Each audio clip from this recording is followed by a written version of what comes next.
Assalamualaikum dan selamat sejahtera semua.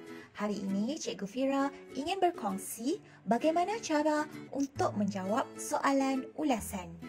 Baik, cara menjawab soalan ulasan, yang pertama, murid dikehendaki membaca soalan dengan teliti. Kedua, garis atau bulatkan kata kunci pada soalan. Selalunya kata kunci bermula dengan cara-cara, langkah-langkah, faedah-faedah, kebaikan-kebaikan, amalan-amalan dan sebagainya. Yang ketiga, ulasan ditulis dengan 3 perenggan, iaitu untuk perenggan pertama, pendahuluan, perenggan kedua, isi dan perenggan ketiga adalah penutup. Sekiranya terdapat 4 isi, maka murid himpunkan menjadi 1 perenggan. Baik, yang keempat, gunakan formula Shushi. Tips penggunaan kata bantu mengikut kata kunci. Baik, sekiranya soalan tersebut mempunyai kata kunci seperti cara-cara, langkah-langkah, amalan-amalan, usaha-usaha, murid boleh memilih kata bantu seperti kita haruslah, kita mestilah, kita perlulah, kita hendaklah, kita wajarlah dan kita patutlah. Manakala soalan yang mempunyai kata kunci seperti ini, faedah-faedah, kebaikan-kebaikan, manfaat-manfaat, murid-murid boleh menulis kata bantu seperti kita dapat, kita boleh, kita akan dapat, kita juga boleh dan yang terakhir sekali ialah kita juga dapat.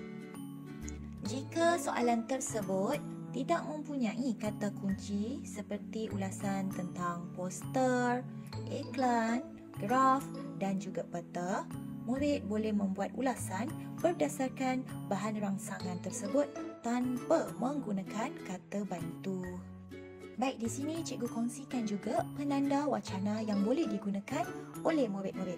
Baik, untuk pengetahuan murid-murid, kita akan gunakan penanda wacana dalam isi dan juga penutup. Baik, untuk bahagian isi, contoh penanda wacana yang boleh digunakan seperti antaranya, selain itu, seterusnya, di samping itu dan akhir sekali. Untuk isi yang pertama, selalunya kita akan menggunakan penanda wacana antaranya.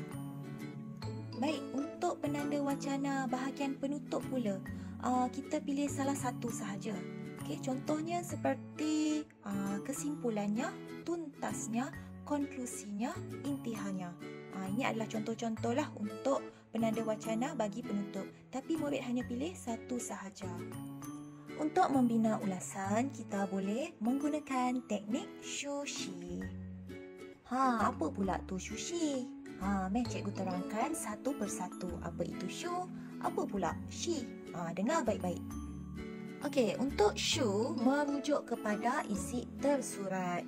Isi tersurat ni maksudnya maklumat yang terdapat pada bahan rangsangan tersebut. Manakala Shi pula adalah isi tersirat, maklumat yang tidak terdapat pada bahan rangsangan. Dengan kata lain, untuk isi tersirat ni, murid-murid perlu berfikir. Untuk isi tersirat, yang ini Shi, dapat kita kategorikan kepada 2 bahagian, iaitu huraian dan juga contoh. Sekiranya murid kurang berkemampuan untuk menghasilkan 2 isi tersirat, sudah memadai hanya 1 sahaja isi tersirat. Tapi kalau murid-murid boleh menghasilkan 2 isi tersirat, lebih baik. Cikgu kongsikan bagaimana cara untuk kita membina huraian. Baik, murid-murid boleh menggunakan kabus, iaitu kata hubunglah. Apa tu kabus? K merujuk kepada kerana, A agar, B bagi, U untuk dan S supaya. Baik murid-murid, mari kita cuba membina ulasan agar murid-murid lebih jelas dan faham. Berikut merupakan contoh soalan. Kita baca bersama-sama ya murid-murid. Ibu bapa ialah insan yang penting dalam hidup seseorang. Berdasarkan gambar yang diberikan, tulis ulasan tentang cara-cara menghormati ibu bapa dalam bentuk perenggan. Panjang ulasan kamu hendaklah antara 50 hingga 80 patah perkataan. Murid-murid, ingat lagi tak macam mana cara untuk membina ulasan? Baik, langkah pertama tadi adalah membaca soalan. Kita sudah pun membaca soalan.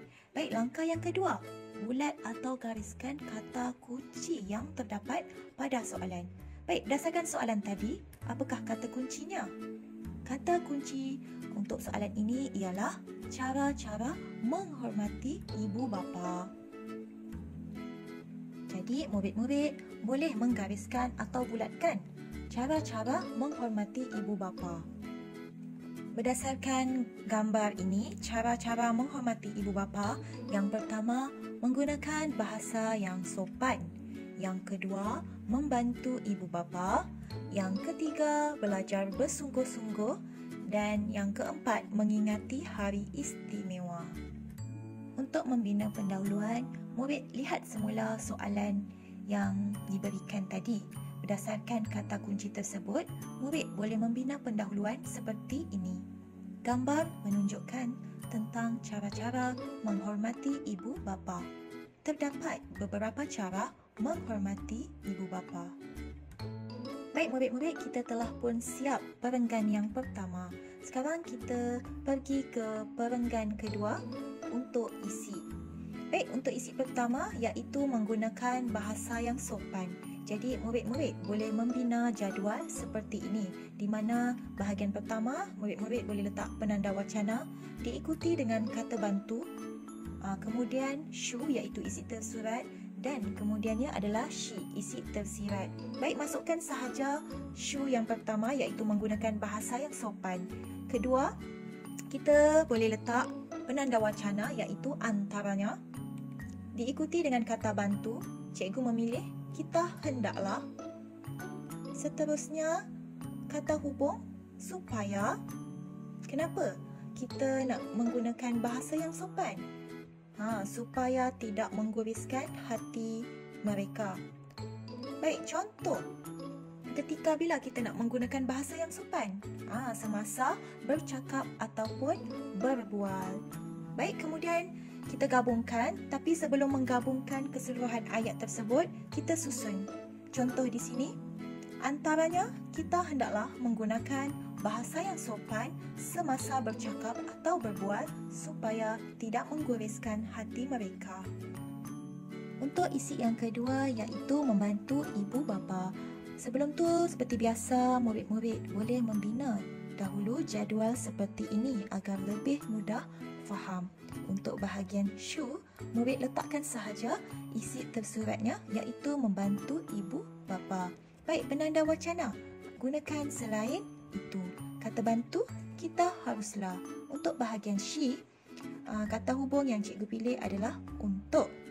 Seterusnya, kenapa kita nak bantu ibu bapa kita ni? Untuk apa? Untuk meringankan beban mereka. Contoh-contoh yang boleh kita bantu ibu bapa kita apa? Contohnya memasak, mengemas rumah, mencuci pinggan mangkuk dan banyak lagi lah. Jadi selepas murid lengkapkan kesemua bahagian jadual ini, murid boleh menyusun dan dijadikan ayat. Contoh di sini. Selain itu, kita haruslah membantu ibu bapa seperti memasak dan mengemas rumah untuk meringankan beban mereka. Kita pergi isi yang ketiga iaitu belajar bersungguh-sungguh.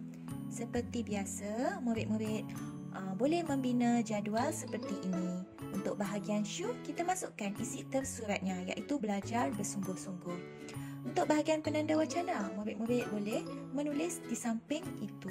Kata bantu, kita perlulah. Untuk bahagian shi, cikgu memilih kata hubung kerana mengembirakan hati ibu bapa. Untuk bahagian contoh, cikgu kosongkan. Baik, selepas lengkap sahaja jadual kita ni, kita boleh membina ayat. Contohnya di sini, di samping itu kita perlulah belajar bersungguh-sungguh kerana dapat mengembirakan hati ibu bapa. Kita pergi isi yang keempat iaitu mengingati hari istimewa ibu bapa. Kita lengkapkan jadual ini. Untuk bahagian shu, tuliskan sahaja isi tersuratnya iaitu mengingati hari istimewa ibu bapa. Memandangkan isi keempat merupakan isi yang terakhir, jadi kita boleh meletakkan penanda wacana iaitu akhir sekali. Kata bantu kita wajarlah. Untuk bahagian she, huraian, cikgu memilih kata hubung agar mereka merasakan diri dihargai.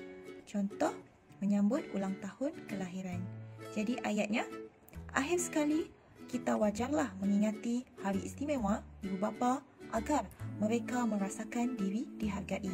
Sebagai contohnya, menyambut ulang tahun kelahiran mereka. Kita dah sampai pun di bahagian penutup. Untuk bahagian penutup ni selalunya murid-murid perlu rumuskan ataupun membuat kesimpulan dah apa yang kita perlu lakukan. Contohnya di sini, kesimpulannya kita sebagai anak haruslah menghormati dan menghargai jasa ibu bapa kerana mereka telah banyak berkorban untuk kita. Begitulah cara-cara untuk menjawab soalan ulasan. Baiklah, cikgu harap murid-murid faham apa yang dipelajari hari ini iaitu membina ulasan. Semoga murid-murid dapat membina ulasan dengan betul. Selamat mencuba.